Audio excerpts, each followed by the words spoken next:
समय पहले आईटीसी का एक वीडियो बनाया, क्यों गिरा आईटीसी का स्टॉक आज। और उस पे सबसे ज्यादा कमेंट्स आए कि सर आईटीसी छोड़ो, आईआरसीटीसी के बारे में बात करो। सो आज आईआरसीटीसी का जो स्टॉक है वो अपने all time high 52 week high से 20% नीचे गिरा था। कितना? 20%। और मतलब ऑल टाइम हाई से मैं बात कर रहा हूं, मतलब ऑलमोस्ट 4900 और 5000 तक वो गया था नीचे। And then it closed at around 5400 level. So I think इतना बड़ा मूवमेंट तो बहुत सारे मैं जोक्स भी देख रहा था। उसमें कुछ कमेंट सेक्शन में है, कुछ ट्विटर पे चल रहे हैं कि आज आईटीसी ने आईटीसी के शेयर होल्डर्स की या फिर आईटीसी के इन्वेस्टर्स की, सॉरी आईआरसीटीसी के शेयर होल्डर्स की, आईआरसीटीसी के इन्वेस्टर्स की जो है हार्ट की कंडीशन चेक की है एक बार।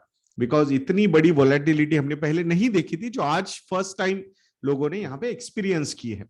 तो अब जहां एक अनप्रेसिडेंटेड काइंड ऑफ मूव हमने आईआरसीटीसी में होता हुआ देखा था, और उसमें कुछ डेवलपमेंट्स हुई है which the retail investors are completely ignoring. That's what I would like to highlight.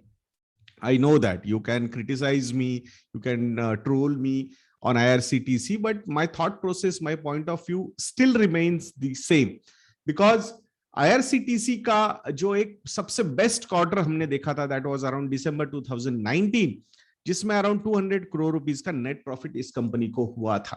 And that was the best quarter, मतलब जब कन्वीनियंस फी वगैरह सारी चीजें ऐड की थी, मतलब हर जगह पे एक कंजम्पशन का इन अ वे बूम भी था, सब चीजें जो अच्छी चाहिए थी वो सारी चीजें आईआरसीटीसी के साथ हो रही थी।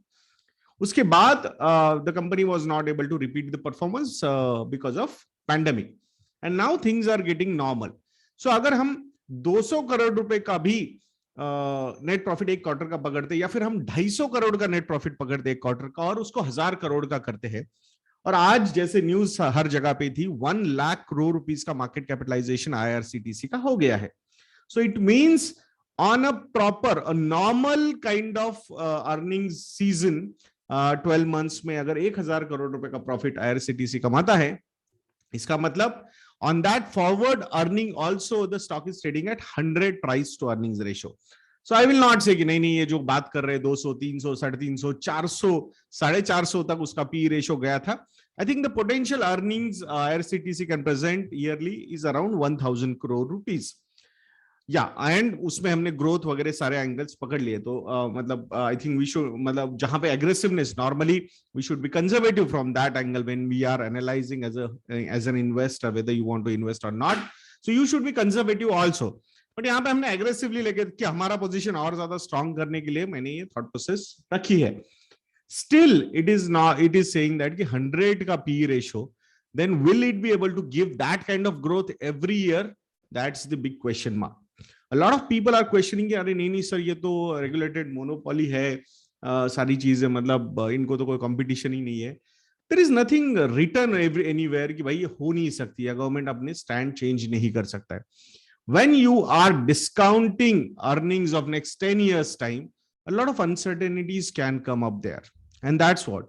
So अभी कन्वीनियंस फी को अलाउ किया है बिफोर दी आईपीओ. हो सकता है आफ्टर गवर्नमेंट ऑफ इंडिया का जो एक डाइवेस्टमेंट के टारगेट से, जहां पे कंटिन्यूअसली आईआरसीटीसी में से अपना स्टेक गवर्नमेंट ऑफ इंडिया कम कर रहा है, तो आने वाले समय में भी वो कम करेगा. और who knows after some time they might remove this thing कि भाई ये मोनोपोली जो है रेगुलेटेड मोनोपोली ना रहे.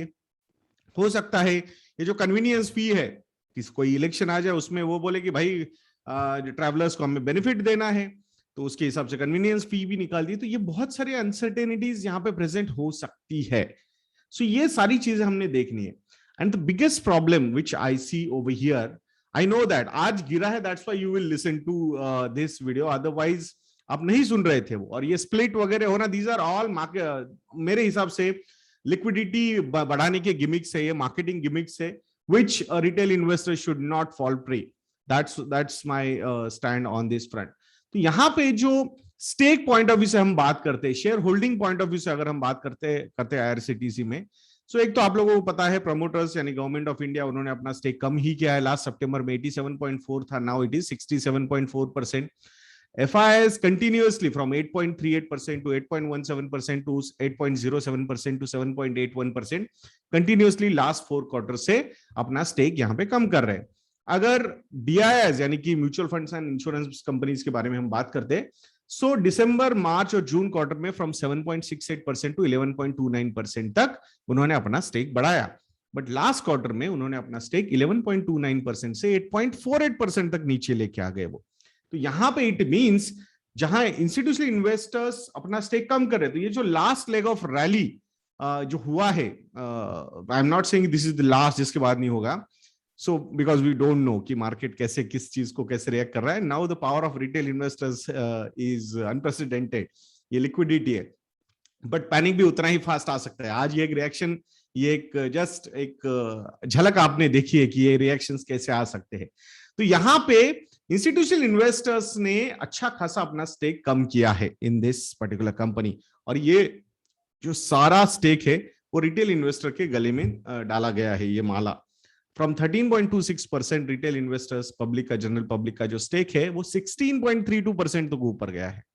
तो यहां पे जो भी इन्होंने इंस्टीट्यूशनल इन्वेस्टर्स ने सेलिंग की है, पूरा का पूरा बाइंग जो है वो रिटेल इन्वेस्टर्स ने किया है। तो अब यहां पे हम बोल सकते हैं, मतलब डिस्कशन हो सकते हैं, जैसे कि हमने यूएस में भी देखे थे, रॉबिनहुड इन्वेस्टर्स ने कैसे एक हेज फंड को बर्बाद कर दिया and all those things. So I agree, but normally उसके बाद वो सारी चीजें हमने डिस्कशन में नहीं देखी, और ultimately the stock, I am not comparing that particular stock with this company, but जब एक बहुत बड़ा डाइवर्सिफाइड पूल होता है and they start reacting in a herd mentality, then the result could be disastrous, and that's what I am not at all suggesting you कि अरे नहीं ये कंपनी प्रॉब्लम है and all those things. I am just worried about the valuation part. और अभी ये company split होने वाली है, 29 अक्टूबर को रिकॉर्ड डेट है, उसके पहले जो डीमैट अकाउंट में जिसके जिसके होगा उनको वो स्प्लिट मिल जाएगा, मतलब उसमें। सो अगर ये सारी चीजें हम देखते हैं, अब स्प्लिट क्यों किया है, लिक्विडिटी और इंक्रीज की है वहां पे, it means the operators game will be more active now, क्योंकि नंबर ऑफ शेयर्स वगैरह बहुत ज्यादा आ चुके हैं। सो आई थिंक ये कुछ चीजें जो है ना, मेरे हिसाब से तो सेबी को भी हाईलाइट करना चाहिए किसी ने, कि यार ये आई थिंक अल्टीमेटली सारी की सारी मालाएं रिटेल इन्वेस्टर के गले में डाल के लोग निकल ना जाए। So that's the only concern I have with this. I have no doubt about their earning visibility. Growth point of view से I don't agree with this kind of 100% kind of growth and everything. I think एक rational kind of growth expectation one should have from this particular business. That's what I feel. So let's see, आने वाला समय ही हमें बताएगा कि कौन सही है और कौन गलत है। But अगर हम ऐसा वन वे रैली देखते हैं from 2000 to 4000 to 6000, so then we should be ready for such kind of hiccups also. मैं आशा करूंगा ये वीडियो आप लोगों को इंफॉर्मेटिव लगा होगा। अगर आप लोगों को लगता है कि हम अच्छा काम कर रहे हैं तो investednya.in को विजिट करना मत भूलिएगा दोस्तों। एंड यज्ञा YADNYA ये प्रोमो कोड यूज कीजिएगा, 30% का डिस्काउंट आपको हमारे रेडीमेड पोर्टफोलियोज पे मिल जाएगा। कौन से स्टॉक में कितना एलोकेशन लेना चाहिए, कौन से म्यूचुअल फंड्स में इन्वेस्टमेंट करना चाहिए, ऐसे 10 मॉडल पोर्टफोलियोज का एक्सेस आपको हमारी वेबसाइट investednya.in पे मिलेगा। अराउंड 5000 रुपीज में आप वो सब्सक्राइब कर सकते हो। मैं आशा करूंगा आप जरूर हमारे रिसर्च प्रोडक्ट्स को सब्सक्राइब करोगे। ऐसे वीडियोस के लिए चैनल पे बने रहिए, वीडियो को लाइक करना, शेयर करना और चैनल को सब्सक्राइब करना मत भूलना। नेक्स्ट वीडियो में मिलते हैं। जय हिंद।